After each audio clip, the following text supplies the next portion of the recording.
Good morning. I'm Susan Stannard. I'm the Coordinator of Strategic Policy at Wingecarribee Shire Council in the Strategic Outcomes team. My qualifications are in economics, law and planning. I've been on the Highlands over 30 years. I've been 20 years with Council and over 50 years in planning. But I'm not a DA planner, which was why I wanted to introduce myself, because the original plan was to have a DA planner, but I'm a strategic planner. And it reminds me of when I received a lot of letters from the Robertson Primary School asking for a strategic planner to come out and speak with them. I was happy to go, but what cinched the deal was a letter from a young fellow who said, "We asked the council once before to send a strategic planner, and they sent a librarian, and it just wasn't the same."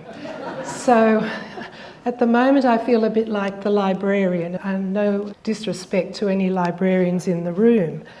But I've been asked to talk about tiny homes, which I will do, but I also wanted to talk about the Department of Planning's new housing pattern books and the opportunities that they provide. Although I am not a DA planner, we do have an AI bot called Daisy, and Daisy is being trained up. She's on our website. She bobs all day long. I cover her over with a map because she is very distracting. But Daisy is being trained up to answer DA questions. And when no one else is looking, I'm training her up to answer strategic planning questions too, so that one day I might be able to retire. So we do have resources to assist with DA questions, and also we have a tiny homes page on our website, which I did have a look at last week, and I realised that possibly we can improve on that, and so I've arranged to get some more updated information onto that this week with links. So the images that I'm providing are really just to give you some visual relief from my speaking. There's nothing inherent in any of them, except that I hope that they don't break any copyright laws, and they were ones that I liked. So despite not being a DA planner, I do have some skills. The strategic planning team responds to the DA team's experience. We look after the local environmental plan, the development control plans. We liaise with the Department of Planning when we find legislation needs, or we would like to encourage legislation to be reviewed in the light of changing circumstances in planning. And there's no doubt that there has been a surge of interest in tiny homes. And so the Strategic Outcome team also responds to the community. We acknowledge this tiny home phenomenon, and we acknowledge that it's a challenge for planning because there's no actual definition of tiny home. And for planning, that presents something of a problem initially, because the local environmental plan is based on the state standard instrument and was developed. Our local environmental plan came into force in 2010. It's been amended close to, in fact, probably over 80 times in that time. So it's a very living document, but it always retains that date at which it was first introduced. So it will always be 2010, even though at the moment I'm actually undertaking several amendments to that. The problem is that the local planning legislation is based on three phenomena: the zone, the definition, and what's permissible within the zone based on the definition. So if you don't have a definition, it's difficult to know where tiny homes fit into the system. They generally seem to fall within a secondary dwelling definition, but the standard response to just about anything in planning is it depends. So in this case, it depends on whether it's prefabricated or whether it's going to be constructed on site. It depends on whether it's on wheels or not. Now, I don't particularly want to go down the rabbit holes that those options provide, the pathways that they provide, but that is what I will try and get put up onto the website this week to give a broader context. But what I thought might be useful in view of the theme of the forum was to talk from a more strategic perspective about why there's been an increase in tiny homes and what does that mean for development going forward. Sitting above our local environmental plan are state environmental planning policies, or as we refer to them. With two that predominantly we deal with are the housing SEP and what we call the Code SEP, which deals with exempt and complying development. Sitting above the SEPs is the Environmental Planning and Assessment Act, and in the case of tiny homes, also the Local Government Act applies. So because there is no definition, it makes the whole process much more complex than normal. And I think because there's been this relatively recent emergence of tiny homes, I think over time the legislation will catch up, and we may, at least if we don't have a definition for tiny homes, we probably will have clearer planning pathways on how to implement them. I think the tiny homes have risen partly in response to a housing crisis. We have a crisis in affordability, sustainability. We have apparently some of the largest houses in the world, some of the most expensive, particularly on the Southern Highlands, and sustainability concerns as well regarding environmental concerns, financial concerns. We particularly have issues with being able to provide housing for key workers so that we can enable schools, hospitals, all of the facilities of shops, everything in the Shire that relies on key workers who may not be able to afford to live in the area. This applies to council staff. We have a lot of council staff who don't live in the Shire. It also affects, I think, or relates to social sustainability. We have disadvantaged people in the community, and we have an emerging phenomenon also with older women finding at their stage of life they're not in a position to own their own home or to live in circumstances that they feel they should be entitled to. And I think these are opportunities where tiny homes can be an advantage. So tiny homes provide housing diversity, a smaller size house. They enable, I think, a shift in the demographic. We recently had our community strategic plan on exhibition, and a lot of the responses to that came to me for a response back. And the one that really stumped me was the one that said, we have to stop importing old people. So, being an older person myself, but we've been on the Highlands. Most old people probably came when they were younger and have just simply got older over the years, as we tend to do. So I had to explain that we don't import old people, that we don't import anyone actually. When we were doing the local environmental plan all those years ago, there was the same concept that somehow we were attracting a particular demographic, and that had something to do with us. And I explained that the department didn't go out and round up people and put them on a bus and say, you're going to live on the Southern Highlands, that people make those decisions on their own. But what has happened since then is, of course, first of all, we had a lot of people who were based in Sydney and probably Canberra who had second homes on the Highlands. So as that demographic reached retirement age and as COVID hit, a lot of those people moved down here permanently. And that is not a bad thing. It's brought with it a higher disposable income. Our visitor economy has benefited and retail sector has benefited. So nothing is ever on its own good or bad. It just has consequences that we need to manage as we go along. Council is committed through this community strategic plan and the current delivery program and operational plan to address housing diversity and try to provide more opportunities so that we do naturally get that shift in the demographic. It enables younger families and younger people to move into the Shire and all the benefits that brings. As best as I can see from talking to the DA planners, tiny homes primarily come under the classification of a secondary dwelling. So what I've also noticed is that we're getting an increase in applications for secondary dwellings. We're actually at the moment amending the local environmental plan. I've got a report going to the next meeting of council to include secondary dwellings as permitted with consent in the low density residential zone. Now, I don't know how we ended up with an LEP that didn't have that in it. I can just remember at the time it was a very challenging time. We were one of the first councils to use the new standard instrument local environmental plan. And I think the Department of Planning was about half a page ahead of us in the textbook on how to do it. And I think it just was overlooked.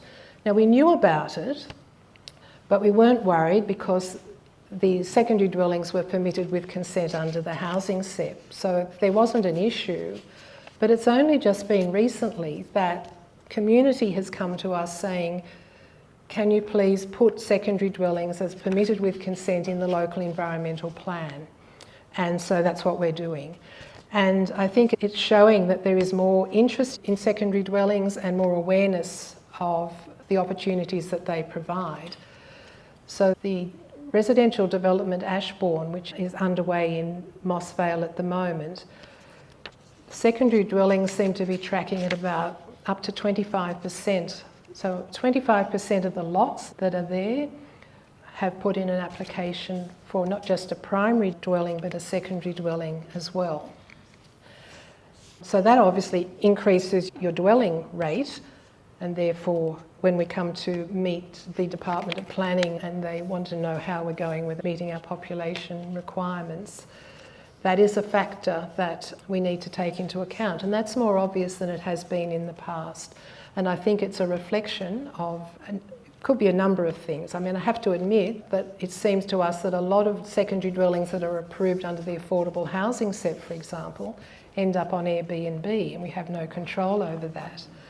But equally, I think it's also providing opportunities, and not just in new development areas, but in existing areas, perhaps for some intergenerational housing, where perhaps the parents or older are in one, they might move into the secondary dwelling and the family, the younger family with the children, moves into the main house.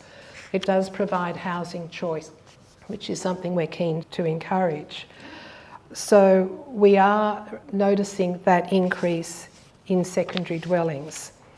The other aspect, I was speaking with Transport for New South Wales just on Friday about a proposal that had come in.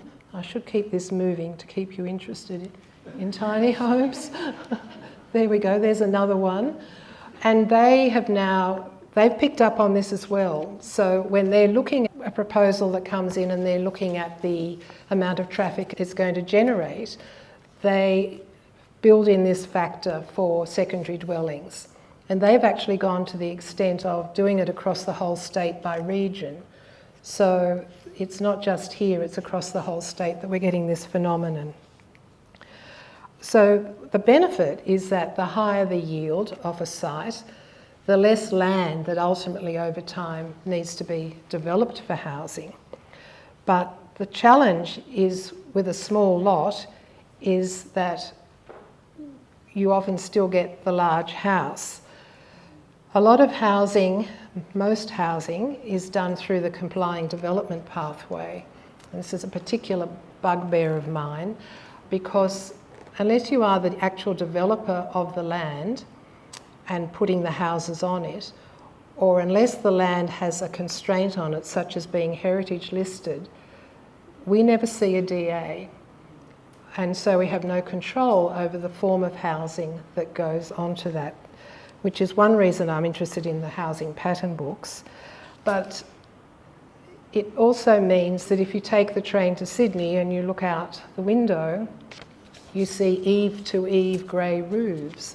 And I look at it and I think, what have we done as planners, as a community? And so I see the opportunities for secondary dwellings good in that it hopefully enables us to meet our population expectations without so much land having to be developed to achieve that. I haven't gone anywhere near all the types of tiny homes you can have because it's just very complex, and as I've said, I will update our website so that the pathways for approval are clearer. If they're not a secondary dwelling, then they're generally a movable dwelling, and then there are regulations around that under the Local Government Act. But I would like to also talk about the New South Wales Housing Pattern Book project. Now, I have to say it has been a very, very long time since I was excited by some initiative of the Department of Planning. And this is one. This is it, I think. It shows initiative and I think it meets a need. So the department invited architects and businesses to design low to mid-rise housing. Now that's a definition. So it covers mainly something like row housing or terraces or what are called manor houses, which look like a large house, but they contain maybe 4 apartments, 2 down and 2 up. So they're flexible designed to suit the site and the aspects so that you can move them around. There's a focus on sustainability. I'll let you read those for yourself. But what interests me is that they come with a 5-day fast track approval. And at the moment, they're selling them for $1. So this enables an alternative to complying development, provides a fast track, sustainable design that meeting the objectives of why we're in the room today. It offers some certainty over a quality outcome under a complying development pathway. Now, I'm not suggesting that complying development is any sort of cheap and nasty development. It's not. All development, I'm sure, in the Highlands is costing a lot of money. But it's getting the scale of house to the size of the block that we're particularly interested in achieving, and this is what these are doing.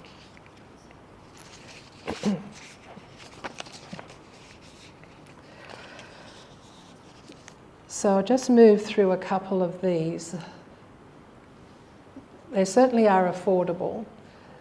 Their intent is to be achievable, attainable for the sort of key workers and families who we're keen to establish in the Shire. They have a practical layout, but it's flexible and works very well. We've got an easier DA process through the complying development pathway and eligible for a fast track assessment. Well, not all the sites are. It does depend if your site is constrained or if it's a heritage area, it's different, but there are always exceptions. But the intent is to make this accessible and affordable and functional. Now, I don't particularly like any of them, to be honest, but I'm told by the younger members of my team that I need to get a bit more modern. So I'm, as always, influenced by their perspective. So, but that's an example of one. As a terrace, another example.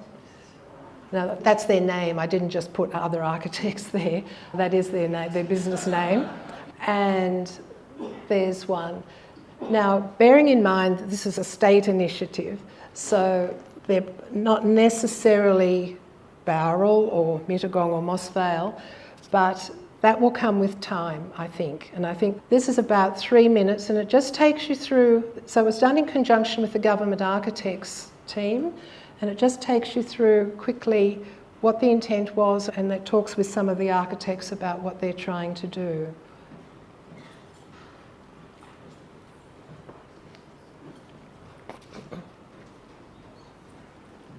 There's no sound. Hang on, I'll stop that.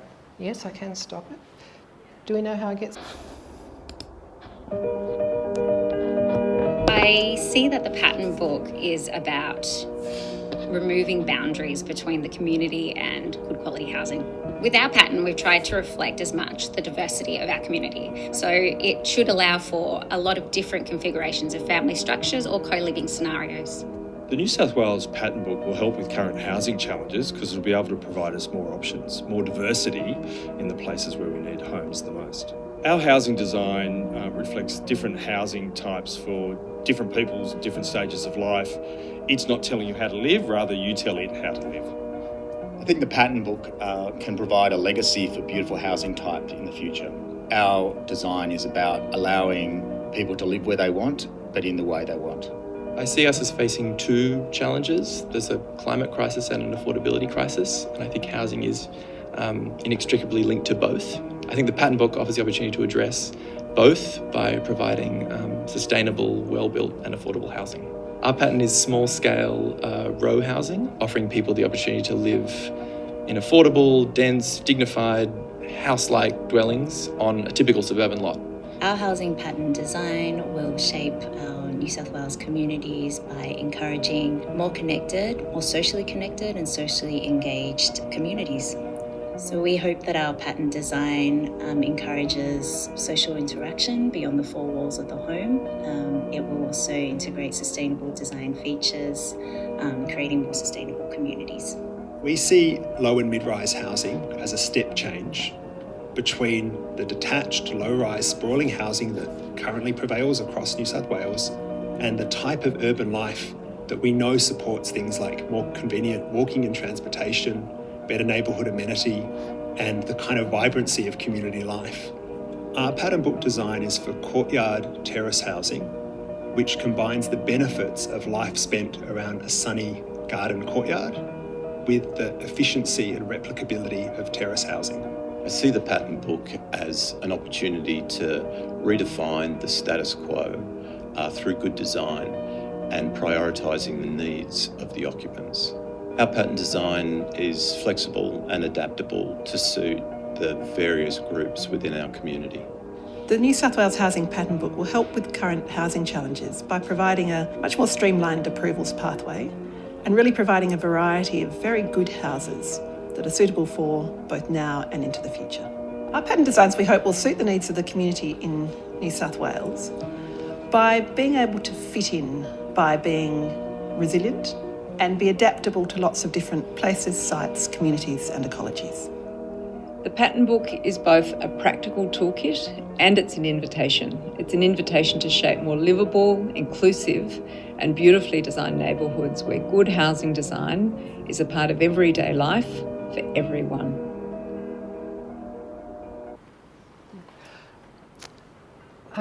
So what I'm hoping is that as we are developing our new living areas and as we are looking to seek infill development through secondary dwellings, that something like these pattern book designs can help us to get a better outcome than we see on the way to Sydney and what's been happening traditionally, and ensure that as the Southern Highlands develops, that it does so sustainably and with good quality livable areas for not just the people we imported, but for the younger people and the people we'd like to be importing, the younger people with their families who can afford to live here.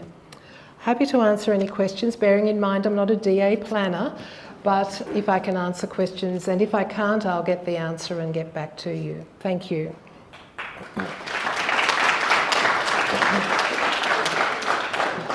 Thank you, Susan, for a fascinating presentation, and we can see why you're excited about that pattern. And $1. Yes, so initially $1, then once for a certain period of time to stimulate interest, and then after that I think they're $1,000. Now that's extremely inexpensive for a set of drawings such as that, and a further benefit of it is, of course, that if people are able to take advantage of that, they have more to spend on perhaps other features in their home and their garden that improve sustainability as well. So, yes, I think it is worthy of my excitement. It's rarely given, but I was interested in those, yes. Susan, thank you. Yeah. Very interesting. You started off mentioning and talking about permanent dwellings, people that are tiny homes. I know I don't want to take you down that rabbit hole that you said at the start, but is the change to the LEP definitions going to mean that a tiny home could be a permanent dwelling apart from the current criteria, which would kind of limit the situation to disaster situations or to a member of the household, or a couple of other criteria. So do you think that that's going to change with this idea of having additional dwellings on places? Okay, so the local environmental plan amendment that I have going to council is just to put secondary dwellings into the R2 low density zone as permitted with consent. So it's not making any change to what you can do already.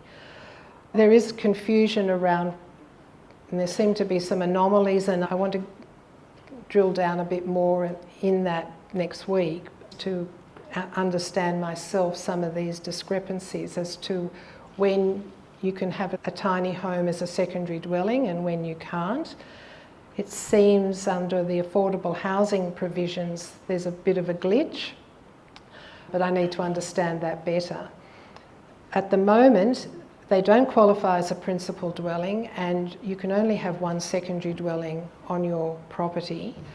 So where we would be looking to provide additional accommodation for people in need, it would need to be in the towns or villages that had access to transport and services and so on. Because the only other place where you can have more than one or two dwellings is if you have farm stay accommodation. And so that's not necessarily going to provide the social benefits for the people you're concerned about by having them as part of the farm stay. There does need to be legislative review, and it's lovely to see that we have some representatives from federal, state and local council here, and thank you for your service. And I think as momentum builds in this interest, it may encourage a review of legislation that will make it clearer to understand and implement. It's probably not a very straightforward answer, but it's not a straightforward subject at the moment. Thank you very much. Yeah, okay. Hi there, Susan. Thank you so much for your talk. I've got three very short questions. With the secondary dwellings, are there any open space retention requirements included in the whole site? How much open space? Is there extra open space required to compensate for the dwelling, for the dwelling? What's the maximum square metre requirement for a tiny house or a secondary dwelling? How many square metres? And also, which takes precedence, the housing ZEP or the LEP? State legislation overrules local legislation every time. That's a hard fact for us because the state legislation at the moment around planning is quite complicated and complex. One thing I should have also mentioned is that we are in the process of reviewing and creating a new comprehensive development control plan for the Shire. The current development control plans, or DCPs, came in with the new local environmental plan in 2010, and they are place-based. So we have one for each town and village. They are different, each one is different to the extent that each town and village is different. So they're very place-based responsive.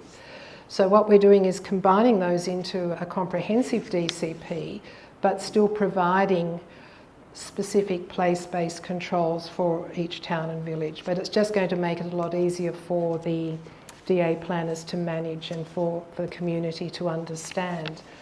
Now in that we do have a provision for the minimum size of a property in order to have a secondary dwelling, and that is to ensure that we maintain a degree of open space on that site and landscaped gardens as well. The size of a secondary dwelling under the LEP is 60 square metres or 2/3 of the size of the principal dwelling, whichever is the greater, which seems perverse until you realise it was done by the Department of Planning. At the time they thought no one would go bigger than 60 square metres. But of course on the Southern Highlands, where you get very large homes, it quite often goes beyond 60 square metres. So that's the definition at the moment for a secondary dwelling. So when the DCP is a guide, it taken into account by the Land and Environment Court if it's consistently applied, and we always do consistently apply the DCP, so if we ever end up in court, the decisions of the DA planners in refusing a DA based on the DCP are upheld by the court generally, if that's the issue that's gone to court. So we are hopeful that we'll be able to prevail with having these controls in the DCP to ensure that we have a balance